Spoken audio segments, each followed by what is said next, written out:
तो बिना मैडम जी यहाँ सशक्त नारी स्कूल की तो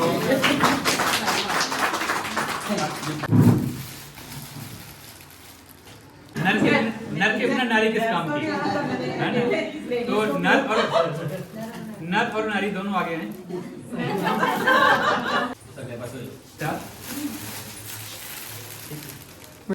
आज हम वुमेन्स डे बनाने जा रहे हैं। तो वुमेन्स के प्रति जो भी अत्याचार होता था उसके बारे में थोड़ी सी चंद शब्द मैडम बीना शर्मा जी बोलेंगे। तो मैडम बीना शर्मा जी। हाँ, आज से पहले जो समय था उस समय जो औरतों की जो दशा थी वो बहुत ही दयनीय थी, लेकिन उसमें जागरूकता जो थी काम थी औरतों के प्रति, उनके अधिकारों के प्रति। लेकिन उस समय क्या होता था कि बेटी और बेटे में भेदभाव होता था। जैसे बेटियों की दशा जो है उनको अच्छी शिक्षा नहीं देते थे, कहते बेटों को पढ़ाना है उससे वंश चलेगा, लेकिन बेटियों की शिक्षा के ऊपर कोई भी ध्यान नहीं देता था। उससे कारण क्या था, डोरी सिस्टम जो है उसके कारण उनको ज्यादा मुश्किलों का सामना करना पड़ता था। बाल विवाह होता था, छोटी लड़कियों की बड़ी उम्र के लोगों के साथ बचपन में शादी तय कर दी जाती थी, जिसके कारण उनकी दशा जो है दिन ब दिन बिगड़ती गई। उसका कारण था लैक ऑफ एजुकेशन, जिससे शिक्षा का अभाव होता है, शिक्षा नहीं थी। आज माता पिता इतने जागरूक हैं, धीरे धीरे उनमें सुधार आया। माता पिता इतने जागरूक हैं कि वो अपने बेटी को भी बेटे के समान पढ़ाते हैं। आज बेटी जो है उनको आत्मनिर्भर बनाने के लिए माता पिता का बहुत बड़ा योगदान है। माता पिता आज बच्चों को पढ़ाते हैं, बेटियों को बेटे के समान अधिकार देते हैं। सरकार ने भी बेटियों को पूरे अधिकार दिए हुए हैं बेटों के समान। आज वो माता पिता की संपत्ति में भी पूरे तौर पर अधिकारी हैं बेटियां भी। तो इससे क्या हुआ, हम इसी चीज को आगे बढ़ाने के लिए हम वुमेन डे के रूप में मनाते हैं।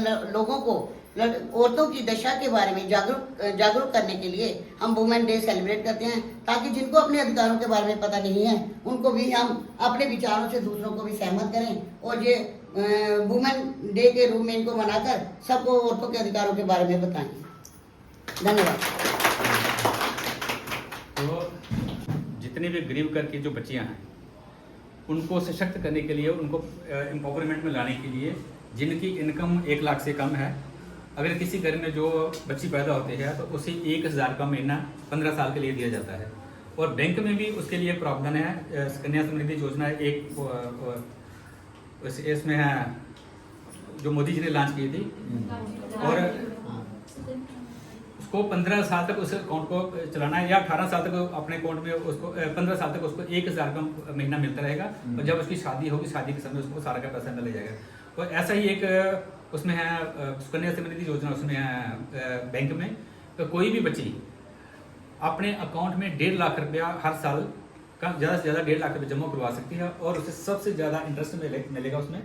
और उसको बैंक में खाता जो जारी रखे, और जब उसकी शादी होगी, शादी के समय 19 से 21 साल के बाद जब समय होगा तो उसके वो पूरे को पूरे सूद इसमें दिए जाएंगे और वो टैक्स फ्री अमाउंट होगी। तो अब हम इस पर एक नज़र डालते हैं कि ये जो वुमेन्स डे कब से कैसे शुरू हुआ। 8 मार्च, ये अमेरिका की बात बताने लगा। 8 मार्च 1908 में अमेरिका में बहुत सी लेडीज़ ने एक जुलूस निकाला कि हम पर जो अत्याचार हो रहे हैं उनको रोका जाए। अत्याचार क्या होता था कि सुबह से लेकर शाम तक का काम किया जाए, जैसे बंधुआ मजदूर होते थे। ये अमेरिका की बात है। उन्होंने कहा हमारे वो जो समय है उस समय को कम किया जाए और हमें उसके बदले वेतन भी मिले, वेतन के साथ साथ हमें इज्जत मान सम्मान भी मिले। तो ये उनका चलता रहा। फिर 8 मार्च 1909 को, 1 साल के बाद, फिर एक एजिटेशन हुई। तो उन्होंने आंदोलन की 1 साल, अमेरिका की जो सोशलिस्ट कांग्रेस पार्टी थी उसने कहा कि नहीं, ये बहुत हो चुका, इनके ऊपर अत्याचार नहीं होने चाहिए, वुमेन्स डे होना चाहिए और उनके अधिकारों के प्रति उनको जागरूक किया जाना चाहिए। जर्मनी की एक क्लारा जेटकिन पत्रकार थी, उसको भी देखा कि औरतों के प्रति बहुत बड़ी साजिश होती है और इनको बहुत प्रताड़ित किया जाता है।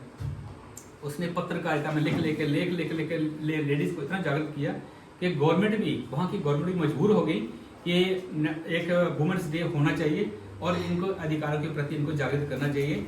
उसके बाद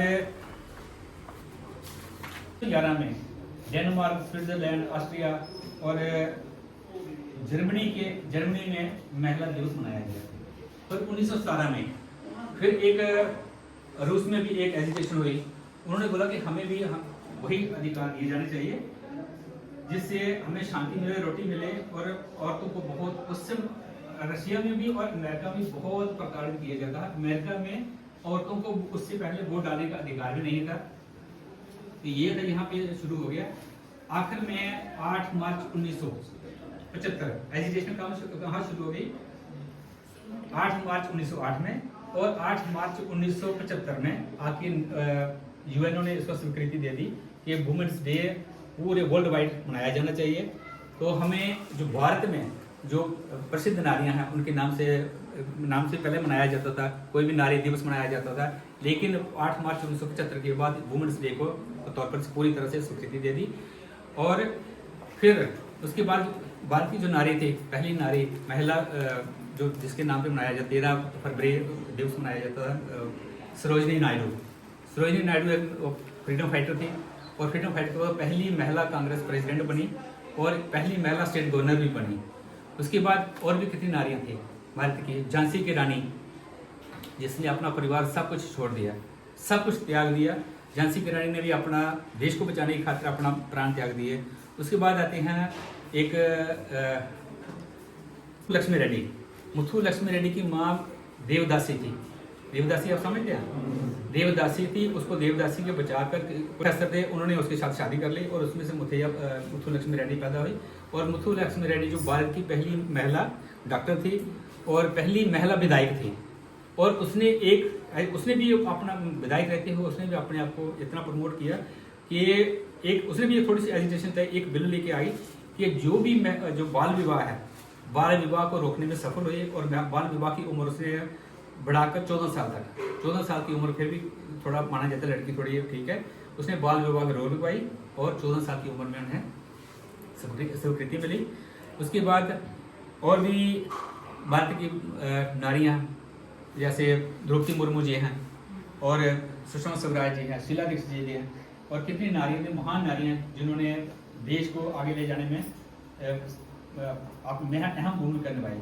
इसके साथ एक और भी महान नारी है जिसने इंदिरा गांधी, श्रीमती इंदिरा गांधी से आगे भी उसकी बहुत बड़ी नीरा आर्या। नीरा आर्या का नाम सुना किसी ने? नीरा आर्या एक झांसी रेजिमेंट में सिपाही। उसके पति जय रंजन दास जी, वो एक सीआईडी इंस्पेक्टर थे। और सीआईडी इंस्पेक्टर को उन्होंने जो सरकार थी, अंग्रेजों की सरकार थी, उन्होंने बोला कि सुभाष चंद्र जी बोस को जिंदा या मुर्दा पकड़ना है। तो उसकी पत्नी कौन थी? नीरा आर्या। नीरा आर्या को पता चला कि सुभाष चंद्र बोस जी को पकड़ने की साजिश है, उसने उसी की बंदूक से अपने पति को मार डाला। तो क्या कोई ऐसी पत्नी है जो देश की खातिर इतना योगदान दे, अपने पति को मार सकती है? उसके बाद उसको एकदम अरेस्ट हो गई। अरेस्ट होने के बाद उसको क्या किया गया कि पूछा गया, प्रताड़ित किया गया, बोलो कहाँ है सुभाष चंद्र बोस? तो उसने क्या किया? उसने कहा मेरे दिल में है। तो जो अंग्रेज अफसर थे उन्होंने क्या किया, खींच के उसको किया, उस कपड़े फाड़ डाले उसके, बिल्कुल नंगा कर दिया उसको। फिर उसने बोला कहा मेरे दिल में है। तो एक लोहार को बुलाया, लोहार से उसकी जो गुप्त अंग में उसको दबा के काटना शुरू किया उसको। उसने बोला फिर मेरे दिल में है। आखिर वो हार गए कि ये महिला हारने वाली, मतलब मानने वाली नहीं है, उसको छोड़ना पड़ा। उसके बाद आज़ादी के बाद देश आज़ाद हुआ, लेकिन वो जो महिला नीरा आर्या थी उसने खाली कोई पेंशन नहीं ली, पेंशन की उसको देने की अपील की गई, उसने कोई पेंशन लेनी, और फूल बेचकर अंत में 1998 में उसकी मौत हो गई। तो ये है भारत की महिला नारी, जो नारी में है शक्तिशाली, तो क्यों नारी रहेगी बेचारी? तो आप देखते हैं कि सारी शक्ति किसमें है? उससे ज़्यादा शक्तिमान है नारी शक्तिमान है। क्या आपसे प्रश्न है? नारी ज़्यादा शक्तिमान है। कोई भी घर में कोई भी जुल्म होता है, नारी सहन कर लेती है, और पुरुष पर जुल्म होता था किसी न किसी की पिटाई कर देता होगा। ये बात सच्ची है? तो बेटी योग मतलब त्याग सबसे ज्यादा किसमें? बेटी में है कि बेटे में है? बेटी में है ना। तो बेटी पर हम क्या करें? बेटी के लिए क्या करें? हमने बेटी के लिए कुछ किया? अगर जो बेटी के पास कुछ भी होता है ना, तो वो सारा अपने परिवार में लौटा दिए। मेरे परिवार में जो बेटी है उसके जब करोड़ पैसे इकट्ठे होते हैं, जब देखता हूँ मेरे पास नहीं है तो बोलती है पापा मेरे ऐसे छुपा के रखिए। जब पता चलेगा नहीं है कुछ से बोलते पापा का मुंह लटका हुआ है, तो निकाल के मेरे हाथ पे आ जाते हैं। और ऐसे ही मेरी पत्नी है, उसको भी थोड़े थोड़े पैसे करके 100, 200, 400, 500 जितना भी हुआ है वो मेरे हैं। जो जैसे किराने की दुकान से सामान वापस है जो बच वो मेरे हैं। और जब ना हो मेरे पास तो वो पैसे निकल के किसके पास आते, घर में आते। तो हम क्या जो आज की जो बच्ची है, जो कल की नारी है, क्या हमको सशक्त नारी बना सकते हैं? उसको बना सकते नहीं बना सकते? क्या करना उसको? अगर हम आज के दिन आज ही 1000, 2000 रुपये बचा के उस नारी के उस बच्ची के अकाउंट में जमा करवाना शुरू कर दें तो वो समय आने पर वो पैसा लाखों में चला जाएगा। पैसा ना निकालें करोड़ों में भी चला जाएगा। तो क्या हमें अपनी बच्ची के साथ बच्ची के अकाउंट में 1000, 2000 रुपये डालना चाहिए? तो आज ही डालें और अपनी बेटी को सशक्त नारी बनाएं। जय हिंद, जय भारत।